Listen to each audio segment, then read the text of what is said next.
Salam. Chercher la vérité n'est pas toujours facile. Au début, vous commencez à vous demander si vraiment on vous a menti sur tel ou tel sujet. Vous commencez alors votre recherche. Un premier indice vient vous donner l'envie d'aller plus loin dans vos recherches.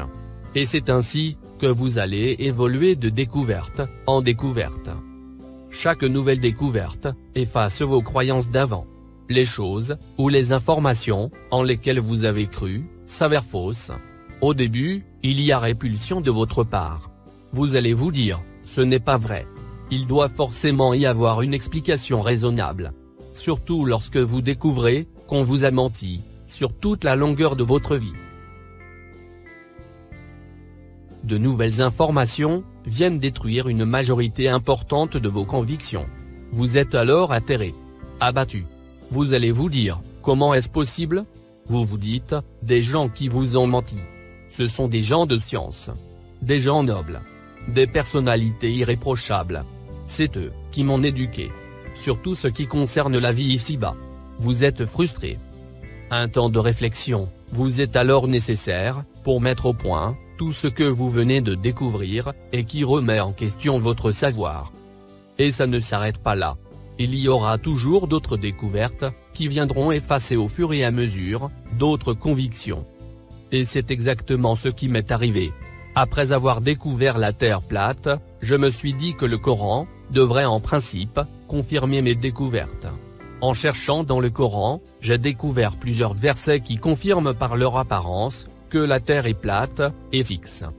Par la suite, lorsque j'ai découvert que le Coran est codé, j'ai pensé que le codage ne peut concerner que quelques versets seulement. Eh bien non. Comme je vous l'ai dit, c'est qu'à chaque fois que les chercheurs de vérité découvrent du nouveau, ils sont enclins de remettre en question leurs convictions. Ils doivent revoir ce qui a pu leur échapper lors de leurs recherches d'avant. Mais rassurez-vous, la Terre est bien plate et fixe. Il n'y a plus aucun doute sur ce sujet. Seulement les versets qui en parlent sont eux aussi codés. Les versets qui parlent de la création sublime de la nature sont tous codés. Incroyable. Je découvre qu'Allah ne parle pas de ses exploits dans sa création. Oui. S'il le fera, il aura l'air de se vanter de sa grandeur. Les saints attributs incomparables d'Allah ne le lui permettent pas. Il n'a pas à comparer sa puissance et sa grandeur par rapport à ses créatures. C'est le Créateur, l'Omniscient, l'Omnipotent. Il nous laisse le soin d'évaluer sa grandeur par nous-mêmes. C'est un fait évident que toutes ces créatures de ce monde, ou dans l'au-delà, en sont bien conscients. Ce sujet est donc clos pour Allah. Ce qu'il attend de nous à présent, c'est d'arriver à décrypter ces paroles dans ces écritures sacrées. Ni plus, ni moins. Donc, en révisant minutieusement le Coran, je trouve des versets qui nous disent que tout le Coran est codé. Par exemple dans Sourate 56, versets 77 à 80, Allah dit. Version corrigée. C'est un Quran qui fera de vous des personnes nobles et remarquables. Dans un écrit clos, fermé, codé. Et ne le comprendront que ceux qui ont un cœur saint. Ce Quran provient de la part de celui qui est responsable, de ceux qui possèdent le savoir indubitable sur l'existence de leur Créateur. Ce qui signifie que Allah n'est pas le responsable des athées qui le rejettent. Allah ne s'adresse qu'aux personnes conscientes de son existence. Aux personnes qui croient en lui, sans le voir. Comme vous pouvez le constater, Allah dit clairement que tous ces versets sont codés. Avant cela, j'avais compris les mots, versets muhkamat, comme étant des versets juridiques. Donc clair. Eh bien non. Il s'est avéré que les versets muhkamat sont les versets cachés, derrière les versets apparents. Que Allah qualifie de mutashabiyat. C'est-à-dire semblants. Ce qui fait la liaison entre ces versets, apparents et cachés, est le Quran lui-même.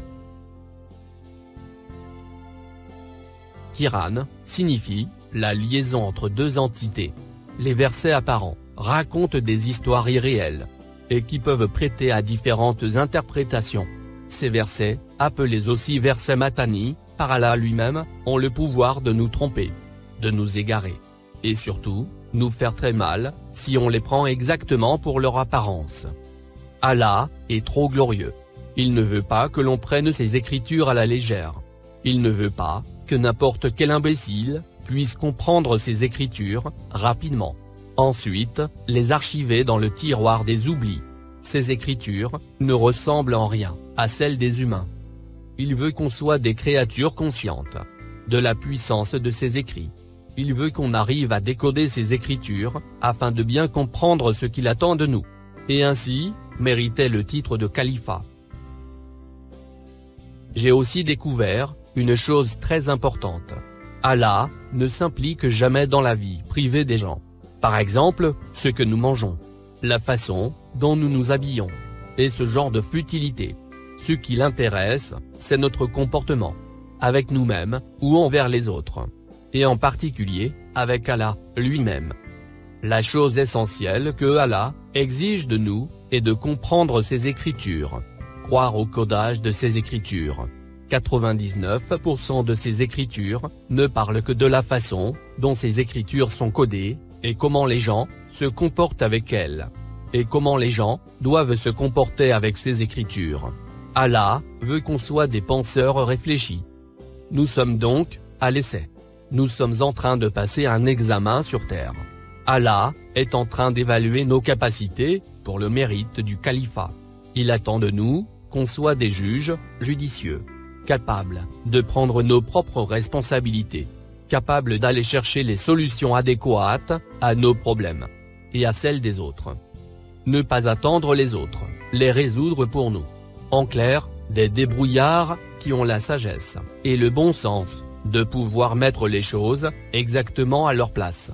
Bref, Allah veut qu'on mérite le grade de califat, dont il nous a fait cadeau, pour nous juger à travers le Samout et l'Arad. Nous sommes tous des califats. Adam a été créé comme califat d'Allah lui-même. Sourate 2, verset 30. Allah dit. Version corrigée.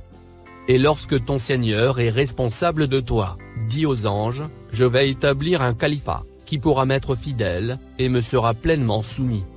Un califat est celui qui prend la responsabilité importante de quelqu'un d'autre. En clair, un intérimaire. L'être humain est donc l'intérimaire d'Allah sur terre. Incroyable. N'est-ce pas? Oui. C'est pour cette raison justement que Allah nous accorde la liberté totale dans notre comportement. Nous sommes libres d'agir, de réfléchir, de décider, sur tout ce que nous jugeons, dans le bon sens, durant toute notre vie sur terre. Il est d'ailleurs bien mentionné dans la Torah, que Allah a créé l'être humain, à son image. Ce qui signifie, se comporter sagement, comme Allah le veut. C'est tout ce qu'Allah attend de nous. Décoder ses écritures, et se comporter, comme il le désire. Ni plus, ni moins. Dans l'au-delà, les âmes seront sélectionnées. Seules, les âmes les plus compétentes, qui auront réussi à décoder quelques versets de la Torah, ou le Coran, gagneront la vie éternelle. Le reste de l'humanité, bénéficiera d'une vie au paradis, en équivalence des bonnes actions, qu'il aura fait sur terre, ensuite, sera effacée. Définitivement, et pour toujours.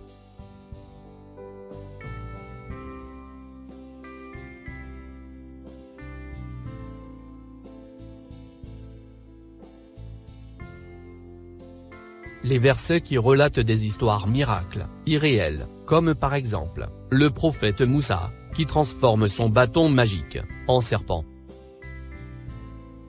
Et même, à fendre la mer en deux.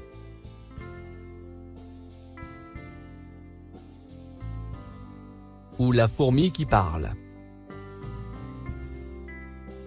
Ou encore, la baleine qui avale le prophète Younes. Paix sur lui. Ensuite le rejette vivant. Etc. Toutes ces histoires bidons, sont relatées dans les deux livres. Torah, et Coran.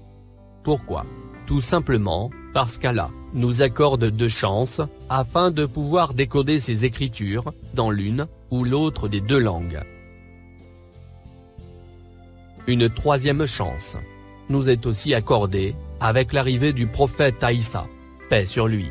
Ce dernier nous a clarifié le pourquoi de sa venue. Il nous a dit clairement qu'il est venu confirmer ce qui est écrit dans la Torah. Il nous a annoncé aussi l'arrivée du dernier des messagers, soit Mohammed, à qui Allah a fait descendre le Coran. Tout s'enchaîne dans une logique parfaite. Et n'oubliez surtout pas que c'est Aïssa qui a rendu le porc et le vin licites. Dans la Torah, les versets qui parlent du porc et du vin sont codés. Les mêmes versets sont dans le Coran. Les Juifs et les musulmans sont tombés dans le piège des versets apparents. Les Juifs rejettent l'Évangile et le Coran. Les chrétiens rejettent le Coran. Les musulmans ne rejettent rien. Ils reconnaissent en la Torah, l'Évangile et le Coran comme étant des écritures d'Allah, mais n'appliquent que l'apparent du Coran. Quel est le responsable de cette débâcle? Satan. Bien sûr. C'était une introduction, afin de vous faire comprendre qu'en réalité, tout le Coran est codé. Et que la majorité des versets ne parlent que du codage. De la façon dont il faut s'y prendre, afin d'arriver à décrypter ce qui est dans notre possibilité de pouvoir faire. Allah nous le dit clairement, dans Sourate 73, verset 30. Akra'u, Matayesser, Minel Kiran. Ce qui se traduit correctement par décrypter du Kiran, au moins, ce qui vous paraît facile. Le mot lecture se traduit par le mot arabe, el-Qira'a. Et voici la définition du mot lecture, dans le dico français. C'est l'action de lire, de déchiffrer, toute espèce de notation, de prendre connaissance d'un texte, la lecture d'un plan, d'un message en morse, d'un livre. C'est le fait de savoir lire, déchiffrer, et comprendre ce qui est écrit. Enseigner la lecture. C'est donc ça. Qui dit lecture, dit décryptage. Allah sait. Il sait que le décodage de ces écritures est trop compliqué. Mais il sait aussi que si quelqu'un commence par le faire, il sera enchanté par sa première réussite. La passion ardente, de chercher à en savoir plus, n'aura de cesse que lorsqu'il réussira à décoder le Kiran en entier. Et c'est tout à fait mon intention présente. Et je vais dans cette vidéo, vous décrypter l'histoire abracadabrante, du bâton qui se transforme en serpent. Du prophète Moussa. C'est une très belle histoire. Qui va dans le sens parfait de la logique. Il n'est pas du tout question de serpent. Comme vous allez le constater. Commençons par un petit scénario. Le prophète Moussa, suivi de son frère, Haroun, se dirige vers le palais de Pharaon. Ils ne sont que deux. Moussa se demandait quelle serait l'issue de leur mission. En fait, la mission était dangereuse. Convaincre l'homme le plus puissant du pays à se soumettre à Allah. Le pharaon. Le roi d'Égypte. Comment Moussa va-t-il procéder pour arriver à le convaincre de l'existence d'Allah? Avec quels arguments? Réussirait-il à le convaincre? Avec ce qu'il tient dans sa main. Moussa tient dans sa main un document enroulé sur lui-même. Genre papyrus. Scellé par une ficelle. C'est comme le genre parchemin dont les rois et les despotes d'antan en faisaient usage, afin de décréter leur loi au peuple. Moussa espère que ce qu'il tient dans sa main sera suffisant pour mener à bien sa mission. En cours de route, Moussa se remémore les paroles d'Allah, le jour où Allah l'a chargé de cette mission périlleuse. D'abord, Moussa s'est plaint. Il ne voulait pas de cette mission. Il avait peur. Il avait dit à Allah que Pharaon allait le lyncher. Attention, Allah ne s'est jamais adressé directement à son messager Moussa. Les versets qui en parlent sont codés.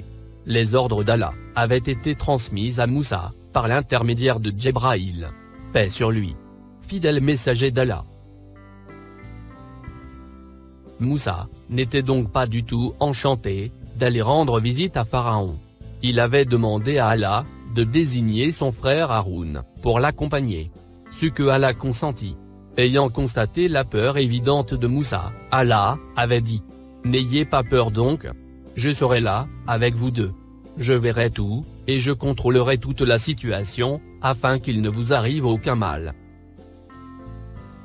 En se rappelant les paroles d'Allah, Moussa se sentit réconforté. pour confronter Pharaon et ses ministres. Arrivé devant Pharaon, Moussa s'annonce comme étant le messager d'Allah, envoyé à Pharaon et ses ministres, pour les informer sur quelque chose d'évident, dont il est le porteur. Il dit, dans Sourate 26, verset 28. Mais d'abord la version exégète. Moussa ajouta, le Seigneur du levant, et du couchant, et de ce qui est entre les deux.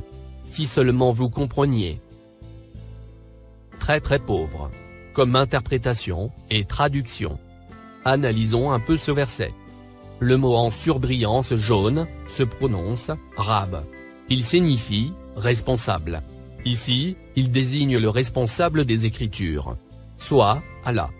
Le mot en surbrillance vert se prononce El Masherek.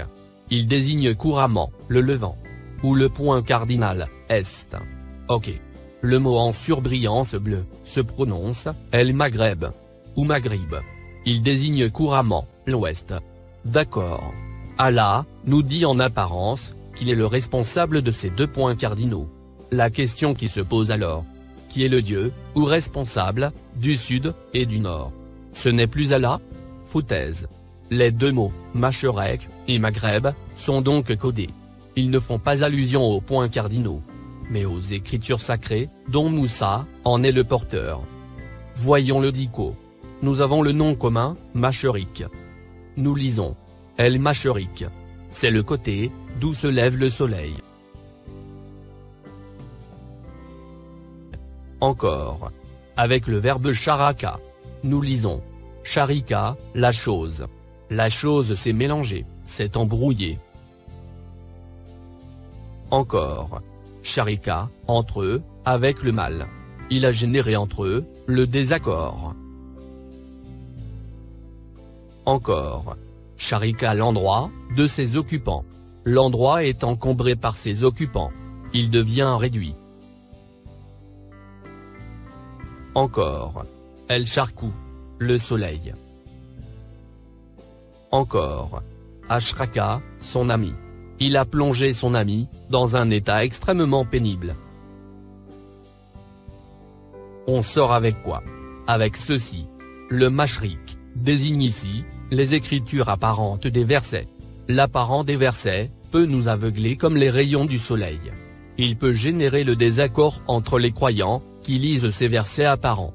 Les écritures apparentes ont le pouvoir de nous faire très mal, si l'on ne considère que leur apparence. Il faut donc les décrypter.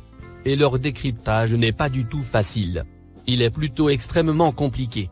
Et qui demande une analyse de recherche extrêmement pénible.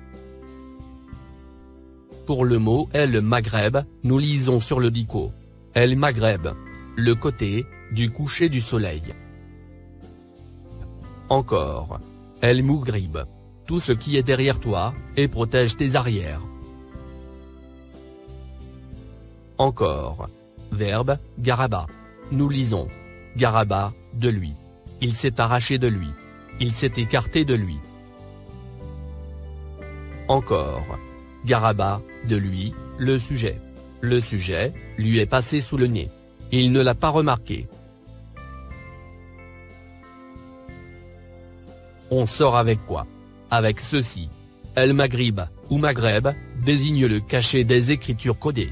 Le cachet est protégé par l'apparent. Il est dissimulé derrière l'apparent. Si vous lisez les écritures, sans méditer dessus, le cachet passera sous vos yeux, sans que vous puissiez le remarquer. Pour arriver à lire le cachet, il faut l'écarter de l'apparent. L'arracher, l'extraire de l'apparent. Ce qui reste une opération de décryptage, très compliquée, extrêmement pénible. Le mot écrit en rouge, se prononce, Beyeneuma. Du verbe Beyena.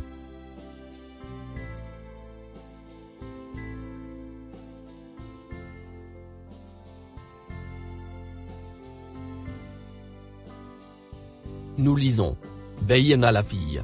Il a marié la fille. Encore.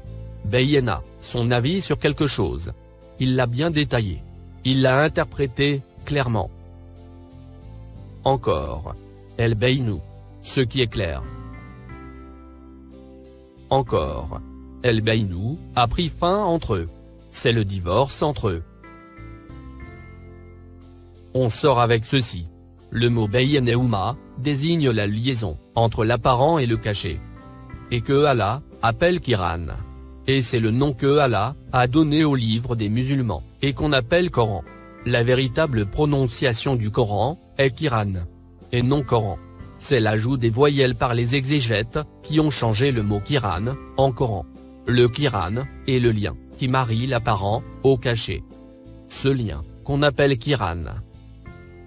Caché dans ce verset même, sous le mot « Bayeneouma », nous dit clairement que les écritures apparentes cachent le sens réel des versets. Il nous dit clairement qu'il faut provoquer le divorce entre l'apparent et le caché, pour arriver à extraire le sens réel des écritures sacrées d'Allah. C'est pourquoi Allah continue en disant « In kuntum takilun », ce qui se traduit par « si vous êtes conscient, si vous prenez le temps de méditer ». Si vous possédez la sagesse de réfléchir, et analyser les écritures minutieusement. Et oui. C'est le mot écrit en couleur marron. C'est le verbe, akala. Nous lisons. Akala, l'enfant. Il devient conscient de la réalité des choses. Encore. Akala, la chose. Il l'a compris, il a bien saisi la réalité de la chose. C'est le discours de Moussa, paix sur lui, adressé à Pharaon et ses ministres. Il leur dit, c'est ce Dieu-là, qui vous envoie un message de sa part, et dont je suis le porteur. D'où la version corrigée du verset 28. Moussa dit à Pharaon. C'est le Dieu, responsable de l'apparent, et du caché. Et de ce qu'il émet, en liaison. Vous saurez comprendre, si vous êtes conscient, possédant la sagesse. Verset 29. Version exégète. Si tu adoptes, dit Pharaon, une autre divinité que moi, je te mettrai parmi les prisonniers. Ce n'est pas tout à fait ça. Le mot écrit en rouge a été modifié par les exégètes. Sur le bon verset, il est écrit en vert, pour que vous puissiez faire la différence.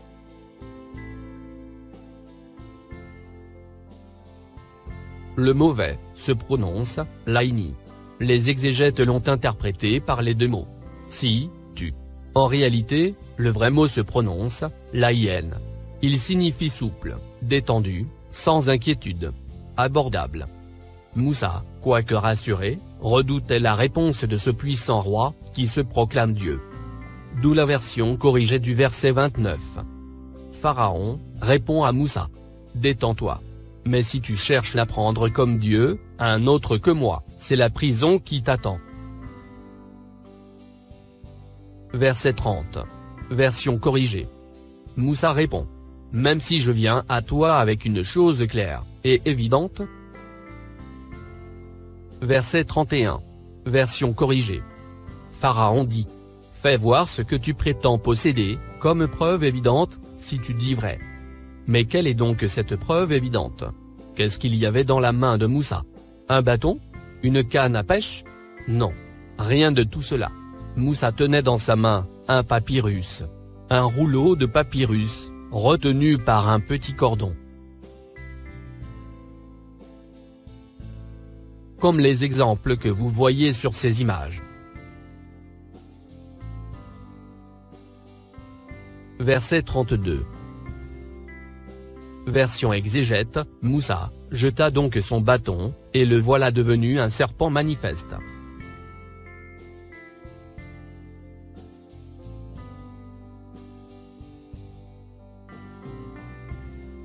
Ça, c'est la science-fiction des exégètes. Ces connards ont vraiment avalé un serpent venimeux, au lieu d'une couleuvre.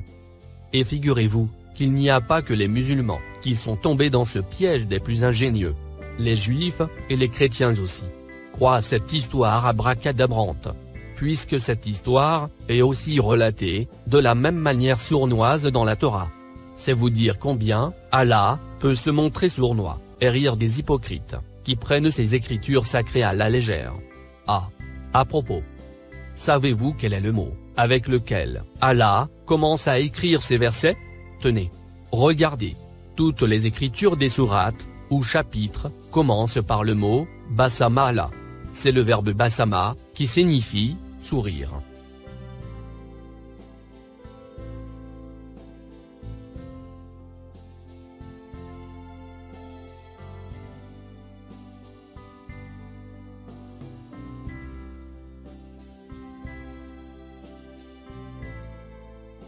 Les exégètes ont interprété ces deux mots, Basama Allah, par les mots, au nom d'Allah.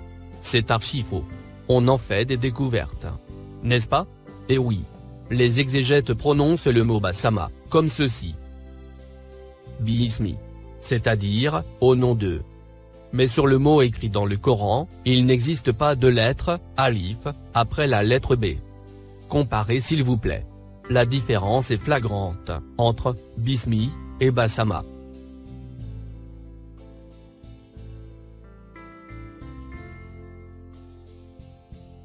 Et pourtant, les musulmans continuent à dire « Bismi » au lieu de Basama. Incroyable. Moi aussi j'ai été blousé. Je l'avoue. Ce n'est que récemment que j'ai découvert cette supercherie des exégètes. Toutes ces tromperies sont dues à quoi d'après vous? À la programmation. L'endoctrinement. Bien sûr. On ne nous a pas éduqués. On nous a programmés. Endoctrinés. C'est exactement comme le monstrueux mensonge de la Terre globe. Pour revenir au mot Basama, voyons le dico. On a le nom commun, El Besmou. Nous lisons. C'est le rire, le plus faible. Encore. Verbe Basama. Nous lisons. Sourire. Il sourit. Souriant. Il est souriant. Encore. Basama. Il a souri. Ses lèvres se sont étirées, dévoilant ses dents, riant, sans bruit. On ne peut pas être plus clair que ça. Allah sourit à chaque fois qu'il commence à écrire ses versets. Il sait à l'avance que les histoires à dormir debout, qu'il écrit, vont être prises, pour argent comptant, par les hypocrites. Voici comment on écrit la phrase « au nom d'Allah » dans le dictionnaire même.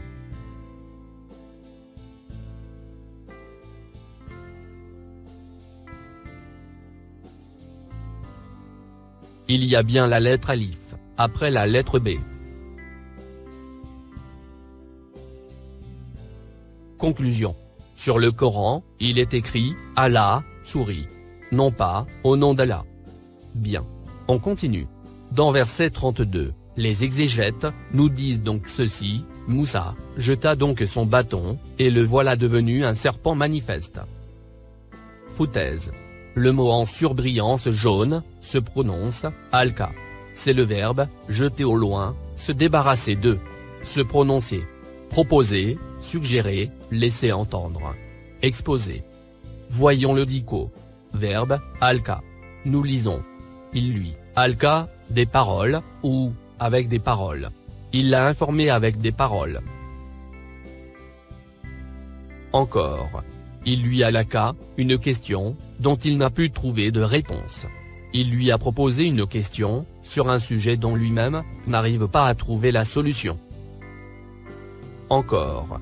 Alka, par terre. Ou, sur terre. Il l'a jeté par terre. Il l'a éjecté au loin. Il s'est débarrassé de lui.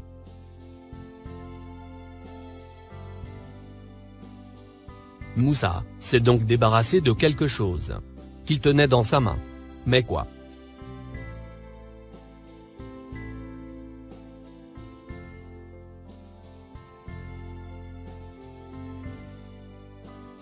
Vous allez le savoir. Le mot en surbrillance vert se prononce « assa ». Ce mot a été interprété et traduit par le mot « bâton » ou « canne ».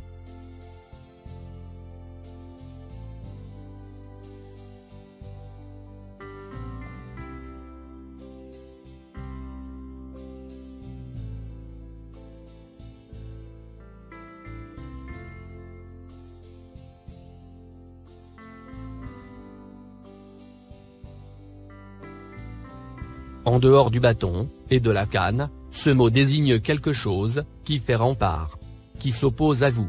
Ici, il s'agit de la ficelle, qui tenait le papyrus, bien enroulé sur lui-même. Et que Moussa a apporté avec lui.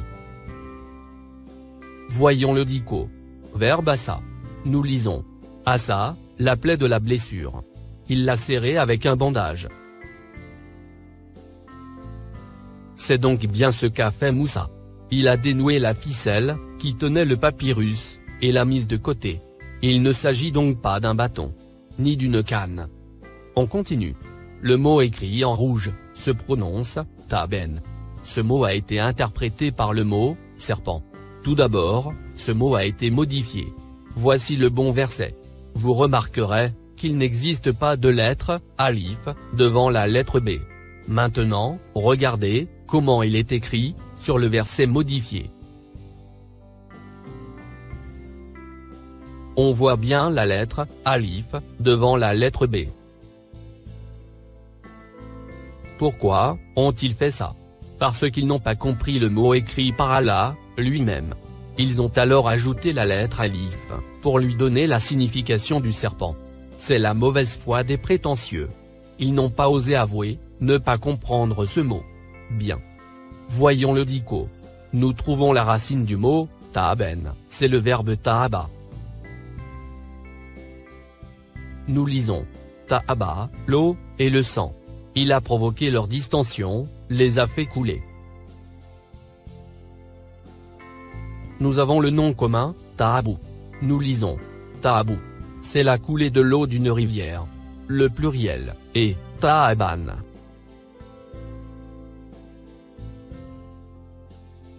Encore. Verbe in ta'aba. Nous lisons. In ta'aba, la pluie. Il pleut. Encore. In ta'aba, l'eau. L'eau, a coulé. Pour clarifier tout ça, le mot ta'aben signifie dilatation, élargissement, élongation, extension, gonflement, relâchement. On sort avec ceci. Lorsque Moussa a enlevé la ficelle, qui tenait le papyrus bien enroulé, ce dernier s'est détendu. S'est relâché, devant Pharaon et ses fidèles serviteurs. Comme sur cet exemple. Ensuite Moussa a retiré sa main du document. Il s'est retiré, pour laisser place à Pharaon et ses ministres, prendre connaissance du texte écrit sur le papyrus, bien étalé devant eux. Et voilà. Il ne s'agit ni d'un cobra, ni d'un quelconque serpent. Mais bien, d'un verset, écrit sur papyrus.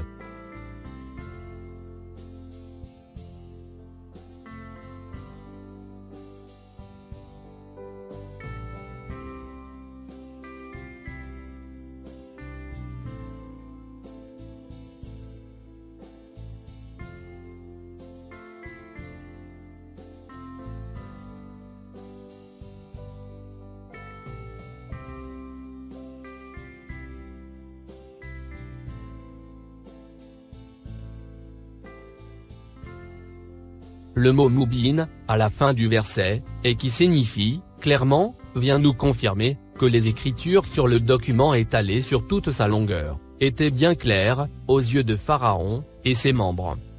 D'où la version corrigée de ce verset 32. Moussa, dénoue la ficelle qui retient le document enroulé. Ensuite, étale ce dernier sur toute sa longueur, afin que le texte, soit à portée des yeux de l'assistance.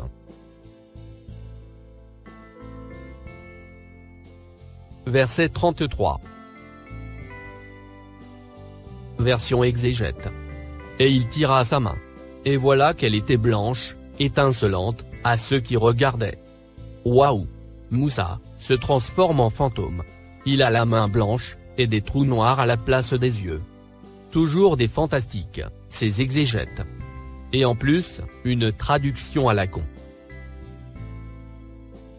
Le mot en surbrillance jaune, se prononce, Yedéou. La phrase signifie bien, il a retiré sa main. Mais pas, tiré sa main. Ce qui signifie que Moussa, après avoir étalé bien comme il faut, le papyrus contenant le verset, il a retiré sa main du document. Pour laisser place, à Pharaon et ses membres, pour se rapprocher, et bien prendre connaissance de ce qui est écrit dessus. Ce qui leur a permis de lire, et bien détailler le contenu du verset.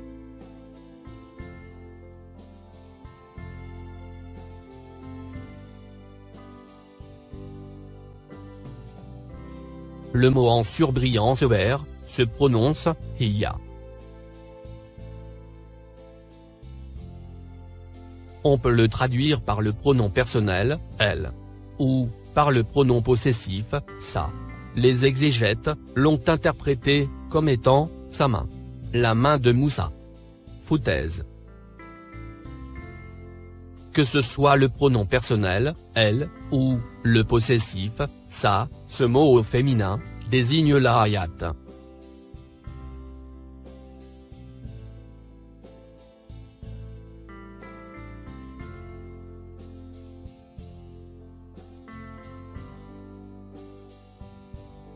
Et oui, hayat est au féminin, en langue arabe. Hayat se traduit en français par le mot verset. Et n'oublions pas que le mot verset est au masculin. Conclusion.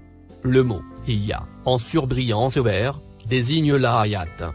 Et non la main de Moussa. Le verset 106, de la sourate 7, dans lequel l'histoire de Moussa est encore une fois relatée, vient nous confirmer qu'il s'agit bien d'une hayat. Dans ce verset, Pharaon dit à Moussa: si tu viens avec une hayat, montre-la nous, si tu dis vrai.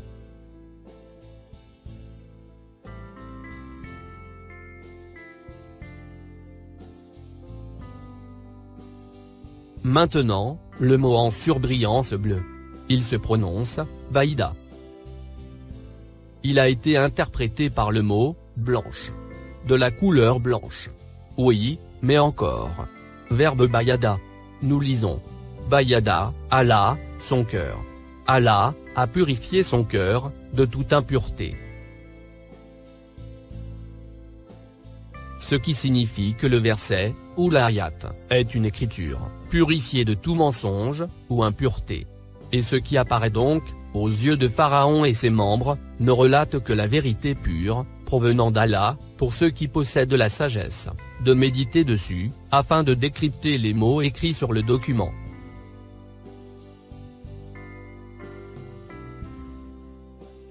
On continue. Le mot écrit en rouge se prononce Li et Nadirin.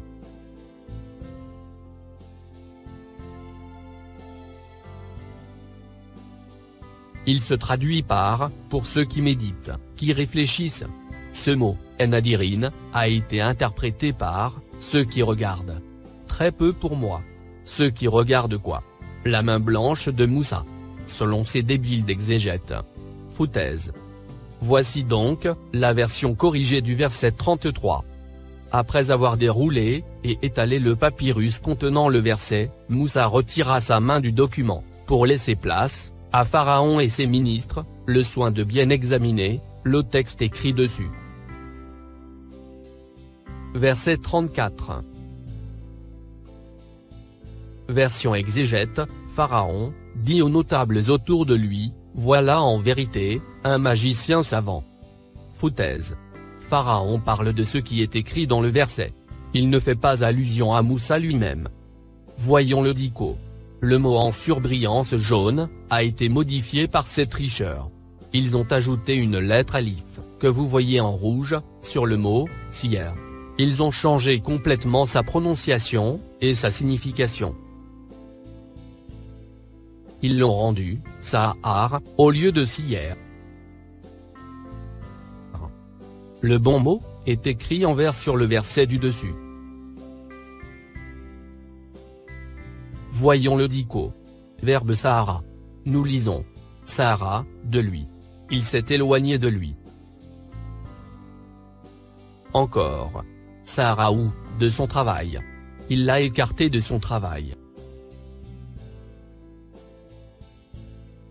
Encore. Sahara, la chose. Il a corrompu la chose. D'où la version corrigée du verset 34. Pharaon dit à ses ministres, à propos du verset: tout cela n'est que diversion. Verset 35. Version exégète. Il veut par sa magie, vous expulser dans votre terre. Que commandez-vous? Foutaise. Plus une traduction à la con. Que commandez-vous? Une pizza peut-être?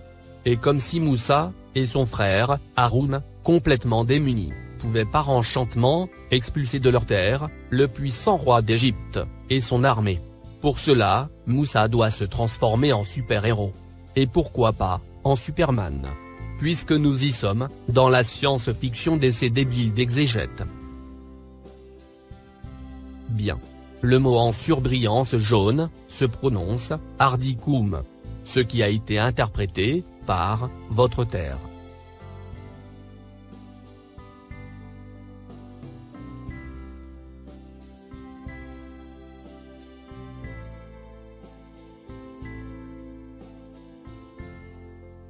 Voyons le dico. Racine du mot, rada. Et verbe, rada. Nous lisons. Rada, son prof. Il a demandé son accord. Encore. Rada, son ami. Il s'est mis d'accord avec lui. Ou, il a gagné son accord. On sort avec quoi? Ce que Pharaon a compris de l'apparent du texte du verset, était tout à fait en désaccord, avec ses propres croyances, lui qui se considère, comme un dieu. Il le dit clairement à ses fidèles serviteurs, les ministres, et autres personnalités, qui l'entouraient. D'où la version corrigée du verset 35. Après avoir pris connaissance du verset, Pharaon, dit à ses ministres. Avec ce document, Moussa, a l'intention de vous faire renier vos croyances. Quelle est votre décision? Ce que Pharaon désire entendre de la bouche de ses serviteurs, c'est qu'ils lui disent, qu'il n'y a qu'un seul Dieu, en lequel les citoyens d'Égypte doivent croire. Et c'est Pharaon. Et personne d'autre. Seulement, ses adorateurs, eux aussi avaient lu, le verset en même temps que Pharaon. Et ils avaient certainement compris, que ce qu'ils venaient de lire, ne peut provenir d'une intelligence humaine. Mais peut-être que c'était du baratin. En tout cas, ils étaient dans le doute. Ils ont alors voulu en savoir plus. Ils proposèrent alors à Pharaon, de confronter Moussa, aux plus grands experts du baratin, du pays. Les versets suivants, nous laissent penser ainsi. Versets 36 à 37.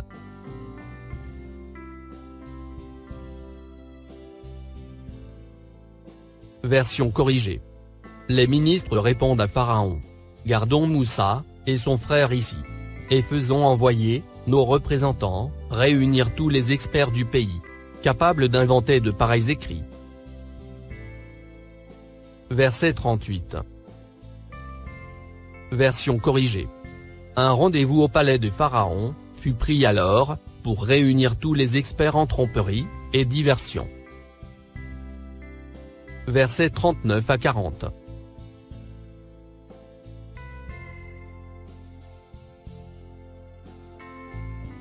Version exégète. Et il fut dit aux gens. Est-ce que vous allez vous réunir, afin que nous suivions les magiciens, si ce sont eux les vainqueurs? Je ne comprends que dalle à cette interprétation. Et vous? Bon. Le mot en surbrillance jaune, se prononce, NS. Il a été interprété et traduit, par les deux mots, les gens. Oui, c'est ce qui semble juste. Mais quelle sorte de gens? Sur le dico, nous avons le verbe nasa. Nous lisons. Nasa, la branche. La branche, a bougé. Encore.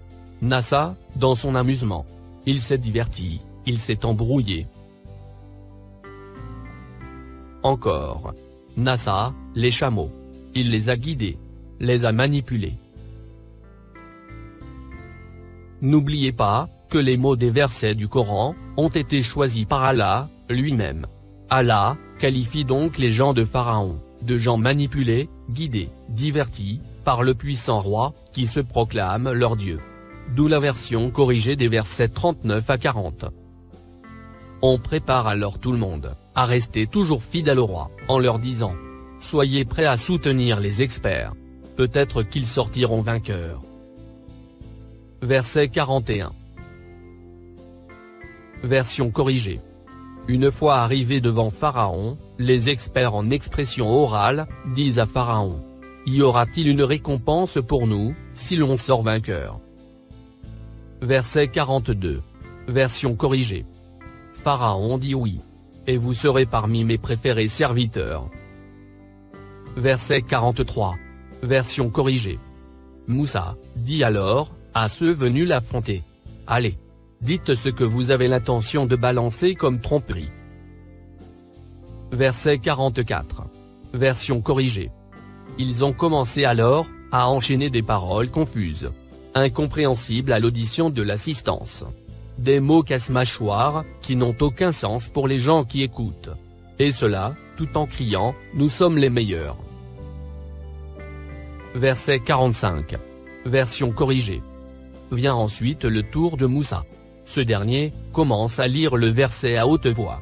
Quoique le verset soit codé, ses adversaires ont tout de suite compris que les mots prononcés par le messager d'Allah n'avaient rien de comparable avec les mots que eux-mêmes ont inventés, et qui n'ont en réalité aucun sens. Étant les savants les plus compétents du pays, ils n'ont pas mis longtemps à comprendre que la construction des mots du verset ne peut provenir d'une intelligence humaine. Ça dépassait leur capacité d'en inventer d'eux-mêmes. Verset 46. Version corrigée. Les adversaires de Moussa abandonnèrent la partie. Versets 47 et 48. Version corrigée. Dans lesquelles les adversaires de Moussa dirent: nous croyons à présent au Dieu responsable de ceux qui sont conscients de son existence, le Dieu de Moussa et Haroun. Verset 49. Version corrigée. Pharaon déçu, leur dit: vous vous êtes rendus de son côté, sans demander mon avis? C'est donc lui le grand initiateur, qui vous a éduqué? Retenez bien ce que je vais vous dire. À cause de ce que vous allez laisser derrière vous, comme humiliation, à partir de cet instant, vous n'aurez plus rien à espérer, comme avantage de ma part. Et il vous sera interdit de mettre les pieds dans tout le pays. Toute activité vous y sera interdite. Vous serez complètement gelé de toute activité sur mes terres.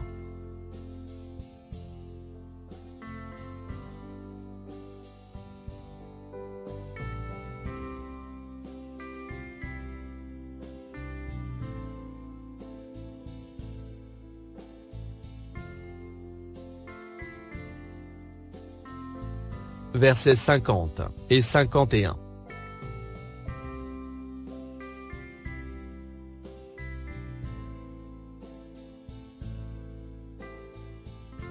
Version corrigée. Ils répondirent: ce ne sera pas un préjudice pour nous. Nous nous remettons à notre Seigneur et bienfaiteur. Et nous espérons, pour avoir été les premiers croyants de ce moment, qu'il nous pardonnera tout ce que nous avons inventé comme mensonge.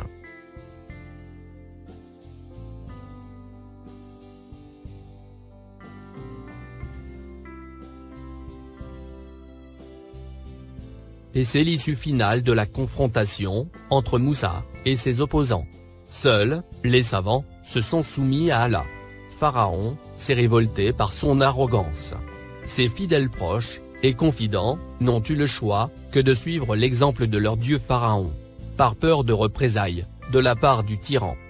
Ce qu'il faut retenir, et surtout comprendre une bonne fois pour toutes, c'est que tous les messagers et prophètes, sans exception, n'ont jamais réalisé les miracles relatés dans les écritures divines apparentes.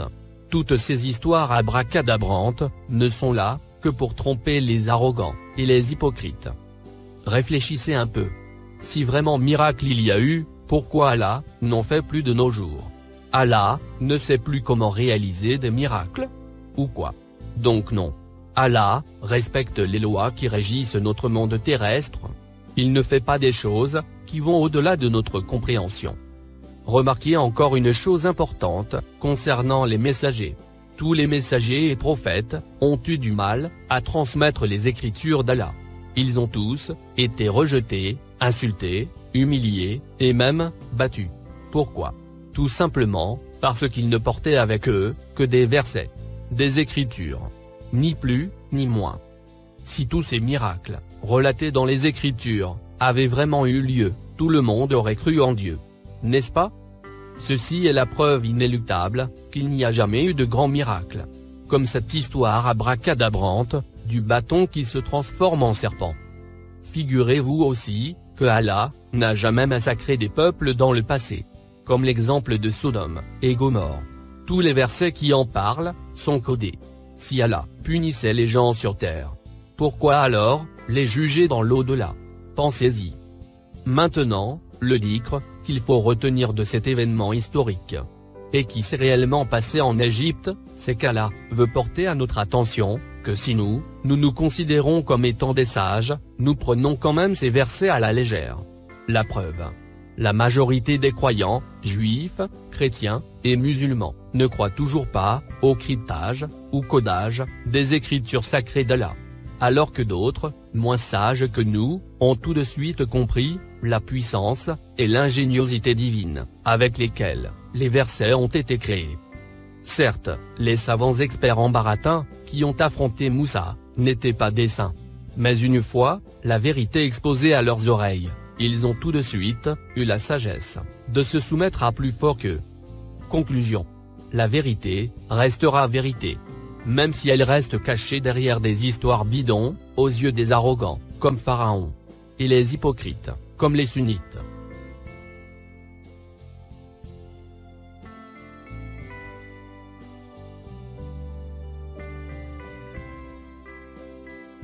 Merci de votre attention. Salam.